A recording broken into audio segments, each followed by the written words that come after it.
Hello all, and welcome back to Behind the Seams with your narrator Jay from Infield Media. If you're new here, then it's a pleasure to meet you, and if you're returning, then it's great to see you again. For those who are new here, let me tell you a little bit about what Behind the Seams is all about.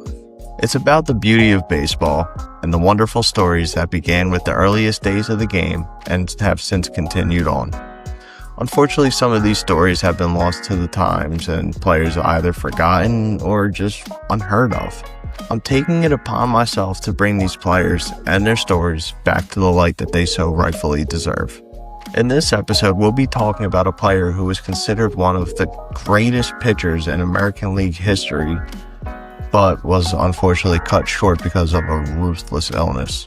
Ladies and gentlemen, please allow me the pleasure of introducing you to Addie. Before we jump into it, if you enjoy this story and the many others, be sure to like and subscribe to keep up to date with the latest episodes. Maybe even think about sharing so we can continue to spread the word of baseball knowledge throughout the entire world. Anyway, let's jump into it. Adrian was born on April 12th of 1880 in Woodland, Wisconsin to parents Jacob and Teresa Joss. Now, doing Behind the Seams, we like to have a little game here, and it's called How Many Kids Are in This Family? I think the most we've seen is 13, but I'll give you a couple seconds to make a guess. All right, you ready? 1. Addie was an only child. When Addie was 10, his father tragically passed away from liver disease, which is believed to have been caused by alcoholism, unfortunately.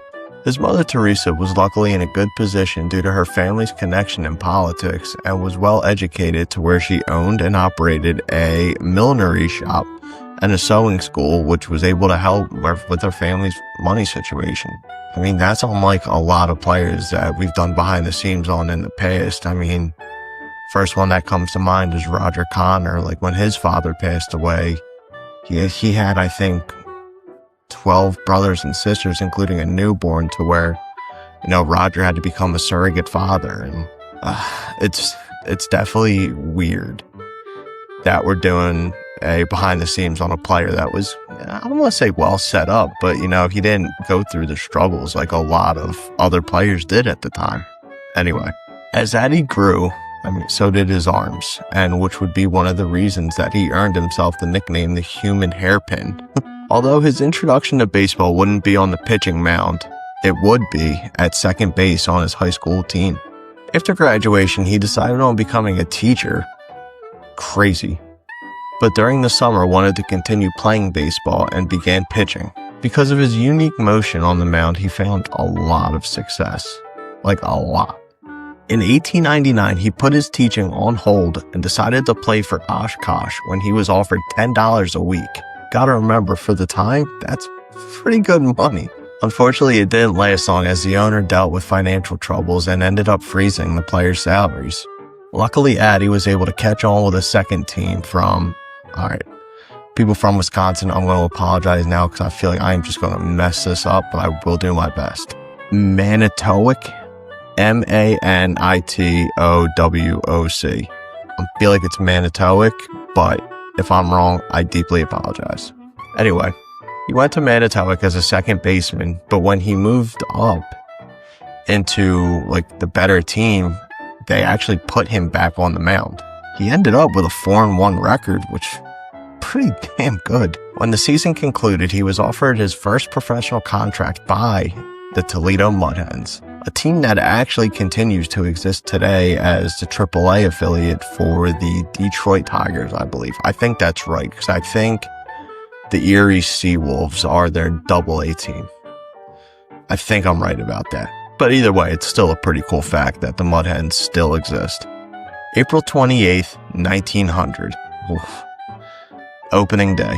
Toledo sent out its newest acquisition, and Joss was able to hold on for the win as Toledo won 16-8. Giving up 8 isn't really that good, but giving up 16 is just a hell of a lot worse. Besides picking up the win that day, he was able to find something even better. A wife.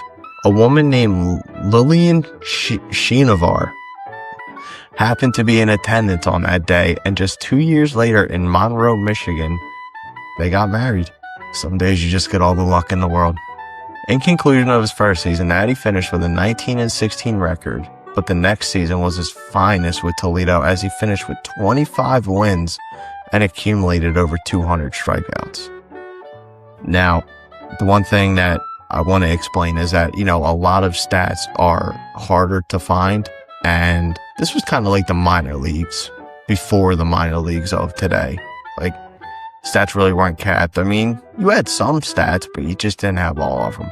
So as far as I know, his best stats were 25 wins, 200 strikeouts. Either way, great season for Addie Joss. Luckily, it was a good enough season to warrant a spring training invite from the Cleveland Broncos of the American League. As we now know them today, the Cleveland Guardians. The human hair point at this point stood at 6'3" and just 185 pounds. And he did well enough to earn himself a spot on the team for the 1902 season. Joss made his debut for Cleveland on April 26, 1902, and boy, he did not disappoint in the slightest. He took a no-hitter into the 6th inning, but unfortunately lost it on a bloop fly ball that just happened to find grass. He actually even added his own run support as he hit was thought to be a home run, but unfortunately was called to be a double by the home plate umpire. It did manage to score a run, and Addie was able to beat the St. Louis Browns 3-0. He would go on to finish the 1902 season with a 17-13 record while throwing 5 shutouts, striking out 106 batters, and accumulating an earned run average of 2.77. It was good enough to be listed as one of the American League All-Stars. Just when you thought 1902 was good, Addie managed to improve in 1903. He finished with 18 wins, 13 losses, managed to lower his ERA down to 2.19, and put up 120 strikeouts. Something else would happen. I kind of fell under the radar a little bit when I was doing the research, is that after the 1903 season, the Cleveland Broncos would actually change their name to the Cleveland Naps in honor of player Nat Lajoie. It's pretty cool. Although 1904 was a tough one as he battled illness, you wouldn't know it looking at the stats. He finished with a 14-10 record, a 1.59 earned run average, but only managed 83 strikeouts. I mean, Michael Jordan gets a lot of credit for his flu game, but what about Addie Joss's 1904-06 season? Why don't we talk about that? 1905 was truly the season that set Addie apart from everyone else. Fully healthy, he put up his first 20-win season, a 2.01 earned run average, and a career mark with 132 strikeouts. The season earned him a $500 bonus for performance. Now, you would think at some point, he would have to start slowing down. If you know the story of Addie Joss, you know that, I won't spoil it. I can tell you one thing though, 1906 was not going to be the year he slowed down. He was stellar. He finished with a 21-9 record, a 1.72 earned run average, and 106 strikeouts, which to nobody's surprise earned him another bonus. After the season, Addie decided to take up a part-time job as a Sunday sports writer for the Toledo News-Bee, where he would talk about serious issues in baseball, retell stories from his past games, and even cover local teams that were playing. The fans loved him and even supported Joss when he held out for a raise from the team. Him and Cleveland would meet in the middle and decide on a $4,000 contract. Mr. Moneybags over here. Joss repaid Cleveland well as he won his first 10 games of the season and ended up tying for first in the American League, finishing with 27 wins. Though he managed to lose 11, he did finish with a 1.83 earned run average and 127 strikeouts. That year, he also managed to throw 2 one-hitters, and even a teammate got in on the action and managed to throw a one-hitter himself the day after. This was the second time since 1900 that teammates threw back-to-back one-hitters. Little fact for you in case you ever end up in a bar quizzo and baseball is the topic. 1908 was probably the highlight year for Joss, and it showed. Coming towards the end of the season, the Naps found themselves in a 3-way pennant race with the Chicago White Sox and the Detroit Tigers. In his next and biggest start against Chicago, Joss did the absolute unthinkable. He managed to throw a perfect game, and not only that, he did it in only throwing 74 pitches and outdueling Ed Walsh. Although the game put the Naps up 2 games over Chicago in the pennant race, Detroit just got hot at the right time and won the pennant just a half game over the Naps. A half game. Unfortunately, this would be the closest Joss would ever come to a World Series. He still managed to finish with 24 wins, 11 losses, a 1.16 earned run average, and 130 strikeouts. Can we just backtrack a moment to that earned run average? He threw 325 innings that year, and he held opponents to a 1.16 earned run average. Like, that is just absolutely absurd, and we'll probably never see anything like that ever again. Like, I highly doubt it. Over 325 innings? It's not even possible. But it gets better. Between the 1908 and 1909 season, Joss did something so incredible that it is still used in baseball to this very day, and you can even see it when you're watching a game from home.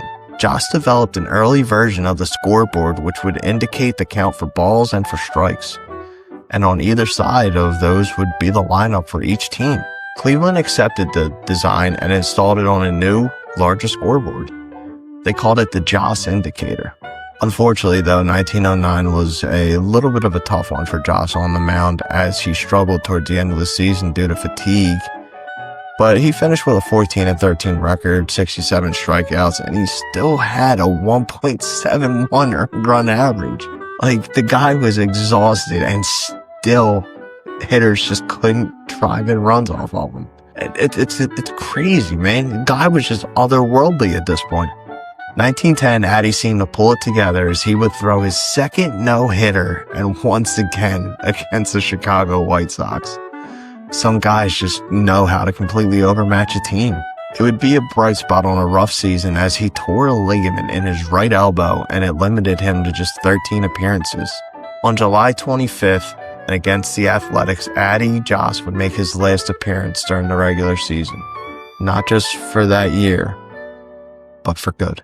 1911, and Joss was still dealing with arm trouble before the season, but he believed that he would be ready to go by the beginning of May. It's pretty good. On April 3rd, and before an exhibition game against Chattanooga, Joss stood on the field talking to Rudy Holswit, his friend, and the Chattanooga shortstop, when Joss unexpectedly fainted. As his condition worsened over the days, Joss returned to Toledo, where his physician diagnosed him with an attack from pleurisy. I'm not 100% what pleurisy is, but I can tell you one thing. It's not good. On April 14th, and 2 days after his 31st birthday, Addie Joss passed away. He would end up passing away from tubercular meningitis. Joss's funeral was held on April 17th, and the day that Cleveland had a game. Van Johnson demanded that the game be played, but teammates and even team captain George Stovall declared, "I may be a captain, but I'm still a ball player." Johnson relented, and the game was postponed. Former baseball player turned evangelist Billy Sunday delivered the eulogy. Joss tried hard to strike out death, and it seemed for a while as though he would win. The bases were full. The score was a tie with 2 outs. Thousands, yes, millions in the nation's grandstands and bleachers sat breathless watching the conflict. The great twirler stood erect in the box. Death walked to the plate. 2 months later, a group of all-stars from throughout the American League came together to play Cleveland in an exhibition game to raise money for Joss's family. Some of the stars to appear included Walter Johnson, Smokey Joe Wood, Cy Young, Ty Cobb, Eddie Collins, Tris Speaker, and Sam Crawford.